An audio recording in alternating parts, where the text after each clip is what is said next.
Good morning, my darlings. It is quite early today. I don't even have to have the umbrella out. I did wait, however, for all the kids to leave for school, so it should be quiet for a little while out here. Welcome to Conversation 21 of 100, which is just a personal commitment I made to the channel and to myself to have 100 conversations this year from January 1st to April 11th. Conversations ranging over topics like carnivore and Disney and life and spirituality and astrology and pretty much anything that pops into my head but politics. We don't do politics. I want to thank you all for being here. I want to give a thank you to the new subscribers again. We went up a few subscribers last night. So thank you so much. You guys, that blesses my heart. It really truly does. I'm trying to create a space of connection here and of an ability to ponder ideas and share some of the wisdom that I've gained over the years in case it helps anyone. So welcome and thank you for being here. And as always, wherever you are in the world today, I hope that you're feeling loved and safe and seen and most of all blessed. I hope today you are feeling so blessed, extraordinarily so. I want to start something today that's I haven't been doing in the past videos, but I want to give it a try. I want to put out an invitation to gratitude. At this stage of the video, every morning, what I want to do is just tell you one thing that I'm grateful for and invite you guys to put one thing that you're grateful for down in the comments, because I really do think that gratitude changes your perspective on everything and makes you a happier person. So today, I am grateful for my body and its resilience, because yesterday's carb crash, that was serious. Like, oh, I didn't like it. But today I'm feeling great. I'm up early. I had a ribeye yesterday. I did not have any soda or anything other than my ribeye yesterday, which wasn't enough food, but we're going to get to that in a minute. But on the whole, I'm feeling much better today, and I love that my body responds quickly and well when I treat it well. I'm very grateful for that, because I have not been known to treat this body well. So very grateful. I am looking forward to seeing what you all are grateful for as well. And tomorrow I'll probably forget that I said this, but maybe not. Maybe this will be our new thing, because I really do. Gratitude is huge, and gratitude journals and all of those are really good, but I want to give you guys a space here. Let's come together and share what we're grateful for. It obviously doesn't have to be deep and personal and meaningful, but just something you're grateful for. So today's video, I want to give you a bit of a carnivore update. In general, the longer you stick out in this video or in any of my videos, the more personal it gets. So I start at the beginning with stuff that's kind of not very controversial and kind of light, and get deeper as I go into the video. So if you're here for the deeper stuff, just stick with me, because it'll be here. As far as carnivore goes, I'm actually closing in on my first 30 days. I started just before New Year's, so probably about another week it'll be 30 days. However, it has not been a clean 30 days. If you've been watching the videos, I've really slipped up the last 2 days and had quite a few carbs. And I brought berries back into my little world, and that's neither here nor there, except for that I really want to do a 30-day clean carnivore. So I think what I'm going to do is I'm going to get myself set up to start. Okay, this isn't a leap year, so there's 28. It's not a leap year, right? I don't think. Say there's 28 days in February, and no, it's not, because 2024, it's every 4 years, right? I'm going to get stuck on this now. I should just go look. Anyway, so 28 days, so I need 2 extra days. So if I get started on the 30th of January to February 28th, that'll be my 30 days. I'm going to give it another go at clean carnivore and see how that goes. But this 3 weeks so far that I've been on carnivore again, am pretty clean. I'm feeling good. I'm feeling so good, except for yesterday where I was not. I am feeling wonderful. and my brain is working again, and I have energy, and I am losing weight, and everything is good. Everything is so good. My blood sugar is nice and stable. There's a squirrel. It's not a puppy today. There's a squirrel. Anyway, literally squirrel.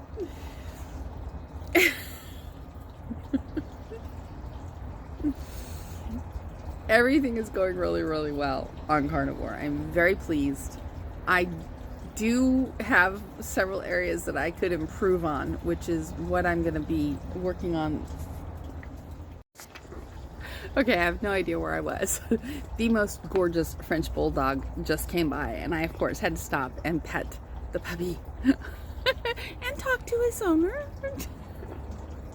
That's the best thing about the patio is all the puppies. They come over because there's a dog next door, Merlot. I've spoken of her, and so they all want to come over and sniff, and if she's out on the patio, they interact. But that means I get to interact with all the puppies.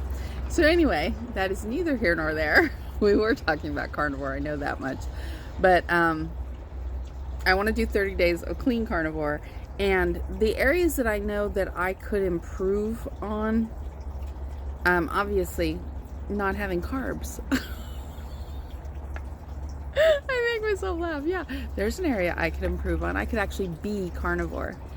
I see that a lot, like people talking about how they failed carnivore, or they didn't like carnivore, or it didn't work for them. But then if you talk to them, they weren't actually carnivore. So, it's easy to do. It's real easy. But anyway.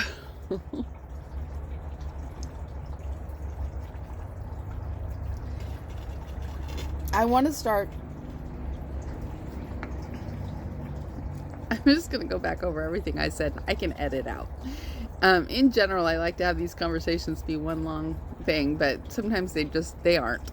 So anyway, 30 days of clean carnivore will start again on January 30th. And I'm adding in walks at that point too, because I was just going to focus on food in January. In February, I needed to add back in some more activity. So I'm going to be adding in my walks back to the trail and out at Disney, which has always been the plan. So I'm going to get to it. And that's what the next 30 days is hopefully going to end up being. And I'm going to do a regular check-in here. I'm also going to do a what I ate in the week. Also, including finding any kind of carnivore foods out at Disney that I might stumble upon. Obviously, a steakhouse is the easiest thing. And the new one, Bourbon, at the Dolphin, is perfect because it's one of those traditional ones where the sides are separate. So I can literally just go in and actually just get a steak and not worry about sides. Because sides trip me up when I eat out. I will be honest with you. I find it's difficult because it's a money thing. It's a poverty lack mindset situation because I paid for those sides. I have to eat them. I paid for them. That's where it comes from. I know that 100%. So it's an area to work on. We always have stuff to work on, right? And on that note, the areas that I need to work on with carnivore, or I need to drink more water. I've slacked off on water lately. I need to get more water in. I need to actually be carnivore. I also need to eat more. Because I know that I'm not eating enough. And I know that that will affect my weight loss. So I absolutely have to figure out ways to eat more. It's difficult. I find that that's like the hardest thing on carnivore for me is eating enough, because the meat is so satisfying and it's satiating and filling, and I just don't need to eat.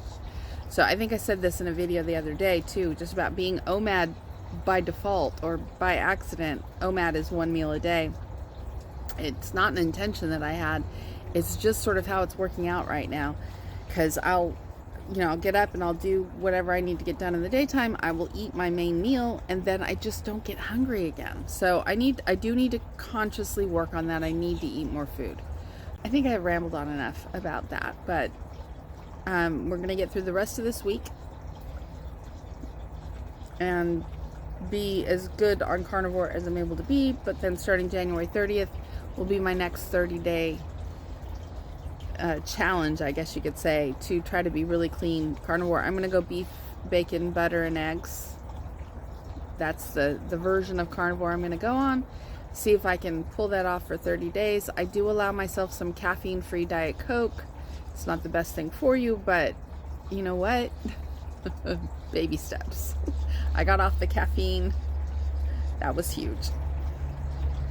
So that's kind of where I'm at with carnivore right now. I love it so much, though. I truly do.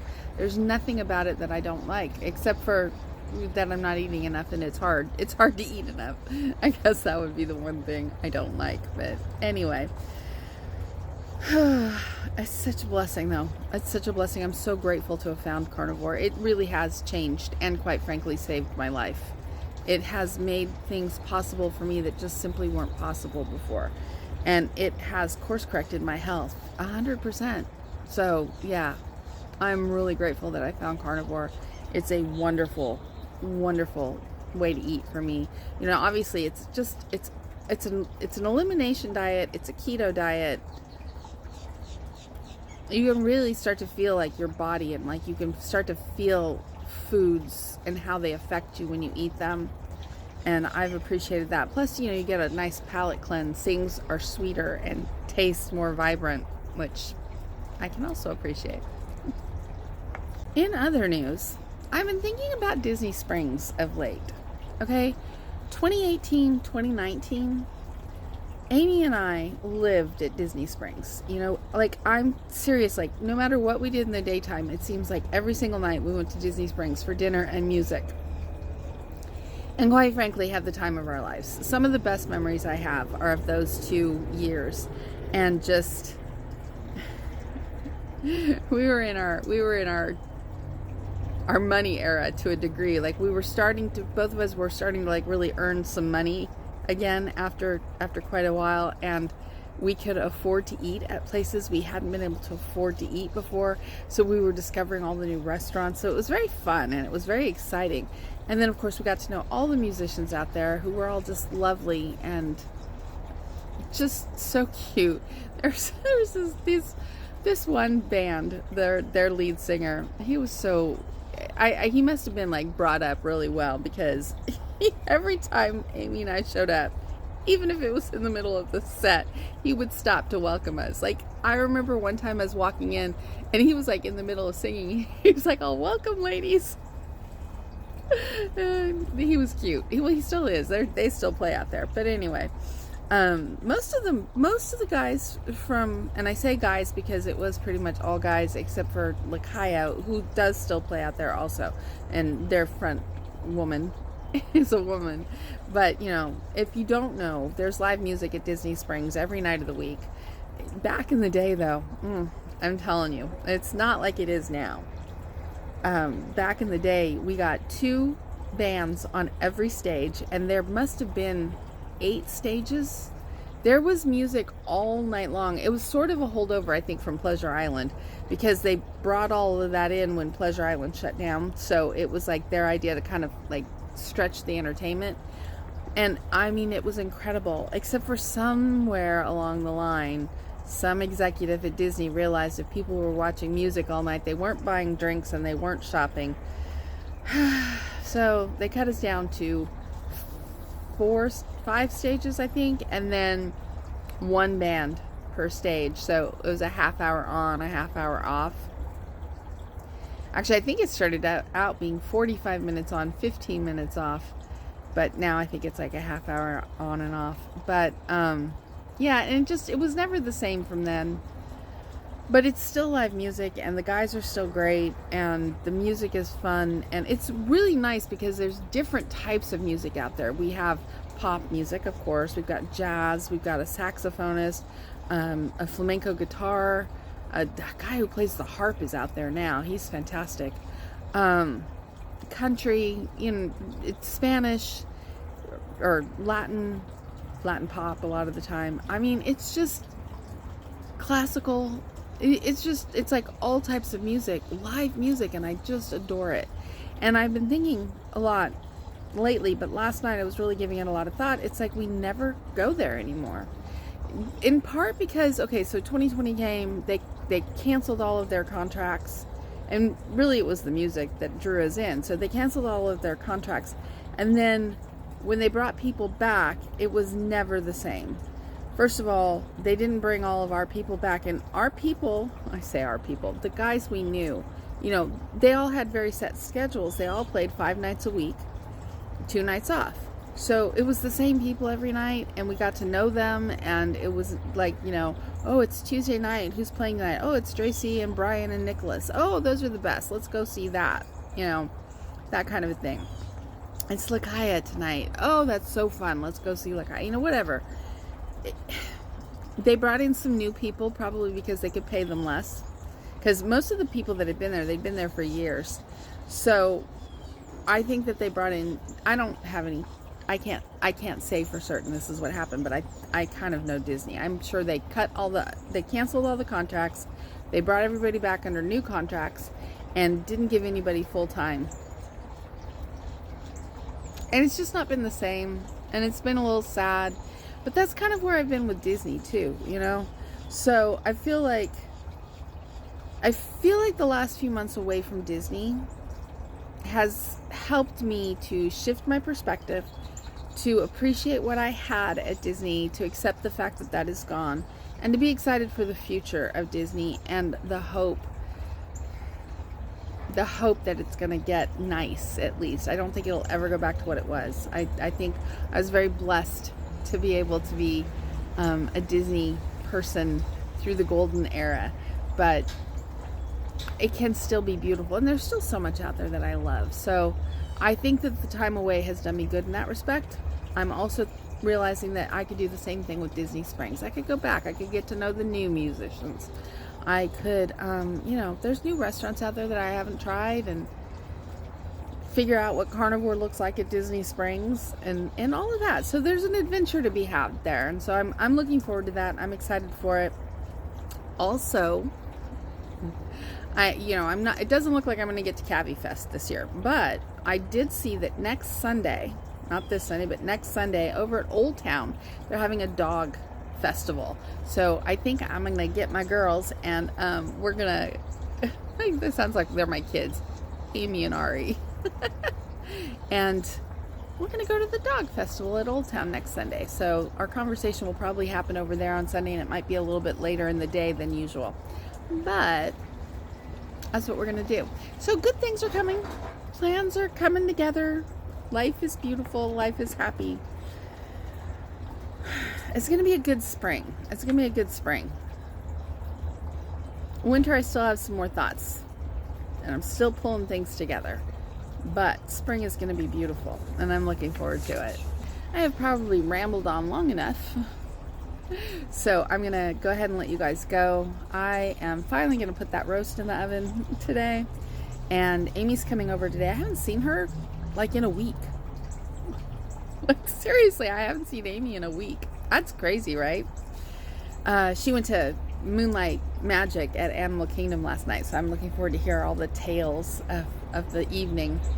And then today is also my youngest kid's birthday, so I think they're coming over to stay tomorrow for a couple of nights. So the conversations might get a little bit weirder at different times or something. I don't know.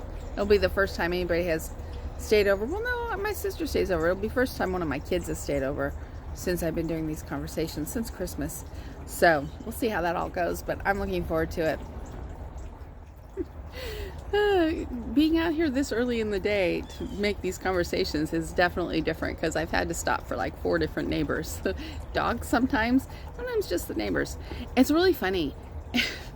And this isn't bragging or arrogance, but because I have good genetics apparently, but it's always so funny because I can tell by how people interact with me, like depending on like where their ages seem to be, like how old they think I am. And I don't think anybody understands that I am going to be 60 this year. So that's a good thing, right? Anyway, good thing. But anyway, life is beautiful, and I am grateful for you all, for every single one of you, especially when you stay to the end. Thank you so much. Thank you for being here to connect with. Thank you for the lovely comments that you all leave, and I hope you're having a beautiful day. I hope your midweek Wednesday is going to go smooth for you, and I will see you tomorrow. Be well and be blessed.